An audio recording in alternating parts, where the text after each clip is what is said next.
So I am the student member on the Iowa State Board of Education. I joined in the middle of May last year, so right as soon as the pandemic hit, or actually April, I think. So as soon as the pandemic hit, I was on the first board meeting that they had after that. And so a lot of policy changes have been happening. And I've learned quite a bit about what kind of work specifically education policy is happening within our state. But then in addition to that, I also have weekly meetings with our school superintendent. So I learn more about local policy within our school district and within our town, and how that and how the policy within our state affects our school district. And then I'm also the student member on or the executive director of the Iowa Student Learning Institute, which is a student-led 501c3 nonprofit. And we've spoken out against some of the state policies and legislation that was proposed last year.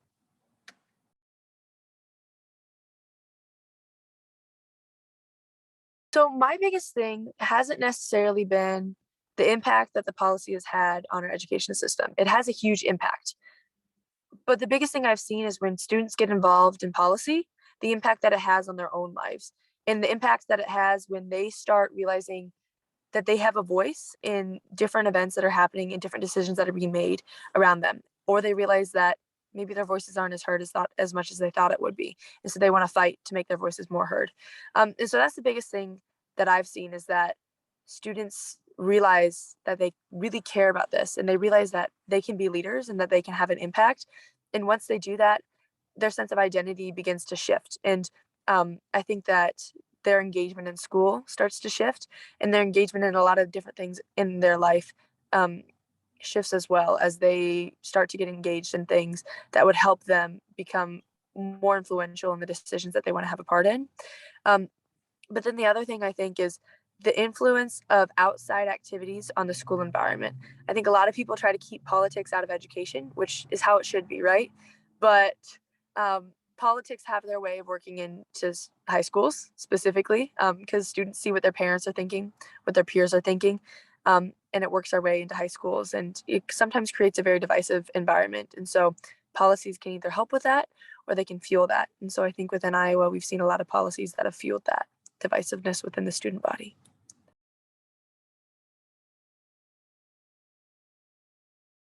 So I think that getting involved within your community and within campus is really important, because I think getting involved in school is great. But then if you get involved in your community, sometimes you have the opportunity to work on projects that are a lot more meaningful to you.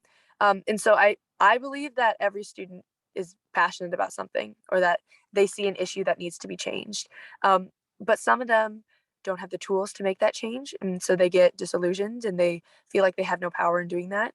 Or they just don't believe that they have any ability to make that change. And so they have these things where I just don't care about it. It is what it is. And so I think that getting involved in small things helps you realize that you are a leader. And regardless of whether you would like to be or not, you have an influence on the people around you. Um, and I think that it has a pretty big impact on students' mental health and their social emotional health, and every other aspect of well-being. So when they start to get involved, like I said before, I feel like their sense of identity starts to shift and they see themselves in a whole new light. And that's pretty much the biggest reason that students should get involved, is because you see yourself in a much more positive light.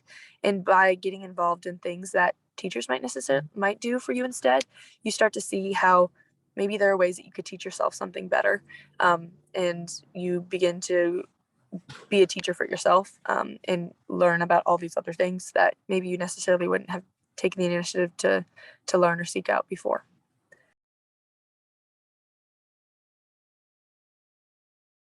Because right, whatever I'm saying is influenced by whatever happened today. Yeah. So we had this conversation with our school principal about some issues that we were having, just not engaging students, but like a conflict between students. And the biggest thing that I hear from students is that they don't feel like they're listened to by their administrators. But our school principal is really unique in that he had a way to validate the experiences that we were having, um, while also asking the questions to have enough information to mediate the situation, um, and to see like get the credibility of it, of what we're saying. And so I think that that's not very common, and that what we've seen with our other administrators is that they immediately question your credibility. And when we hosted roundtables last year for our DEI group, that was the biggest thing, is that people just don't trust what they're saying, what youth are saying. And when you don't feel like you're trusted, then you start to not trust yourself as well. So I think that's also a really interesting piece.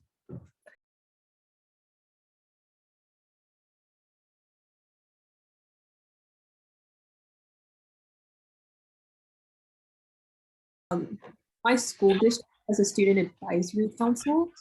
So essentially it's like a conglomerate of students from the middle schools and high schools that we have within our area. And we sort of serve as sort of like the bridge that connects our respective student bodies and then the school board members. And this is where we sort of like illustrate or like proclaim the needs of the student body.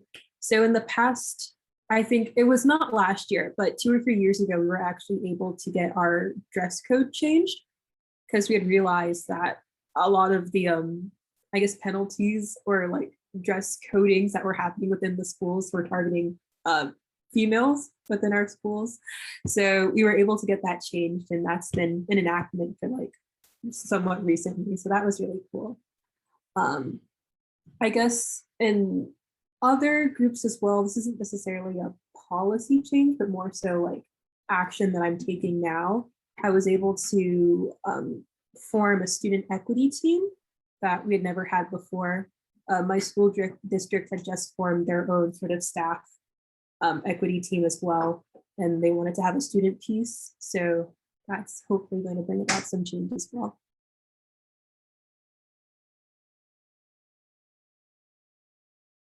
I think a lot of it was just asking around and then asking the right people that I identified would want to listen to me.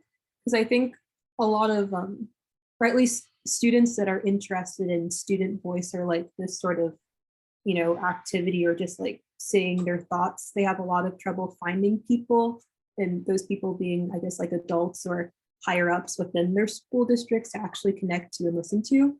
So I think the way that I was able to be involved in a lot of these things was just identifying people that were on the same page as me and would help me and would actually listen to the issues that I had.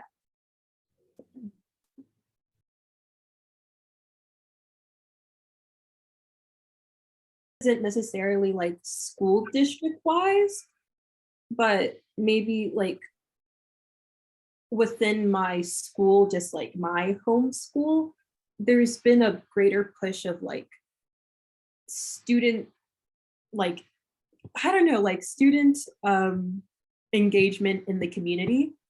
Because I know, at least again for like my school specifically, it's not that we're necessarily closed off from our community, but there really isn't any interaction between like the people that are around us unless it's through like volunteer groups like Key Club and so on and so forth. So as of this year with PBIS, we've been able to sort of like set goals to where we're going to try and have at least like one major big like student community activity that includes everyone from the school, not just like a certain subsection of the population. So I guess that isn't necessarily like a policy change per se, but just like a school culture change.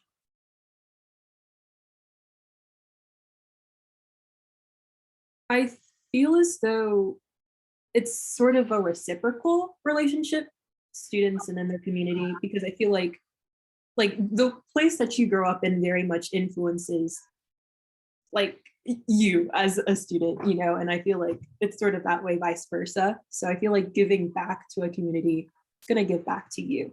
So there's like, at least for me personally, I don't see anything negative to come about giving back to your community, and I feel like it only benefits you in the end.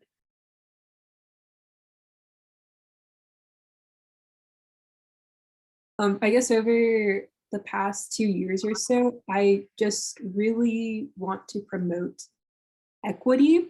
And I know that's such like I don't know if tokenized is the right word to say for that word, but it's such a like, it can be very much controversial. Like when you hear equity, you think, oh, we're just talking about like racial diversity or like sexual orientation diversity, like that sort of thing. But I more so want to try and have, at least in my school district, equal opportunities for every single student, no matter where they come from. So meaning that at least um, in the way that staff or students approach, serious topics like what we've been dealing with for the past like year and a half, to deal with them with as much respect as possible, and also create spaces in which they can learn too. Um, yeah, because I think everyone should deserves to go to a school in which they feel safe and welcome, and that they're getting as much of a chance as someone who has historically had uh, more chances than them, or the ability to get more chances.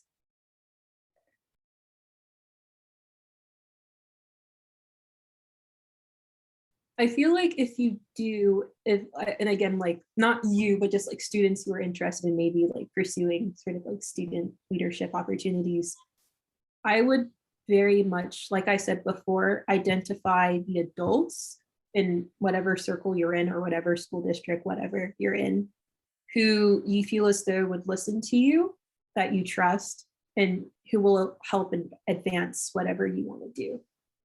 Because again,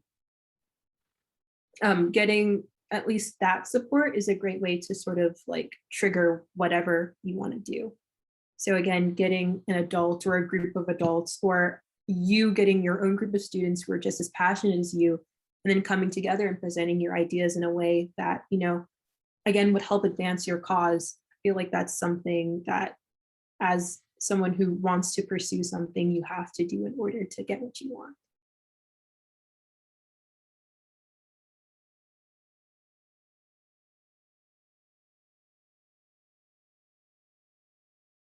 What we do as a student advisory council is, if the board wants us to say something or wants us to weigh in on something, they usually give us surveys, stuff like that, or ask us directly, like come to our meetings. For example, the superintendent of ours comes in quite often and talks to us and gets our opinion on things. We don't have as much power as we'd like to. However, we are still able to get things done.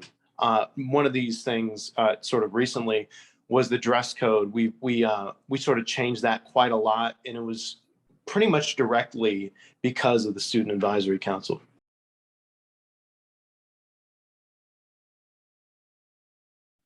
Well, I think it's really important for students to get involved or more involved with their school systems everywhere, because the decisions that are being made directly affect the students. And if the students don't have a say in them, who knows if the students are going to like those decisions. So I think that the student voice isn't just needed. It's pretty much essential. I think the student voice should be had everywhere, in every way, in everything, because they are a very important group, especially within a school system. Because, like I said, these decisions, they affect them the most. And if they don't have a say in them, it's just not right. At least to me, I mean, I'm a big I really do believe in the student voice. I think that it is like the most important thing for these school systems to consider, because a lot of these students really don't understand that their voice can be heard and is valued. So they usually don't speak up. But I really hope to, in the future, have or encourage schools to breed an environment where students' voices are heard way more.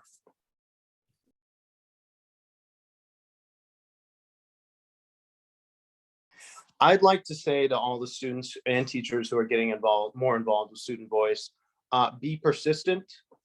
Make sure that you believe in what you're doing, because if you put in the work to do it, it will happen. That I am sure of. If you really are willing to put in the work to prioritize students' voices, it can happen, and it has happened in a lot of places, notably here in Roanoke, but in other places that really need it, it can happen as long as you stay persistent.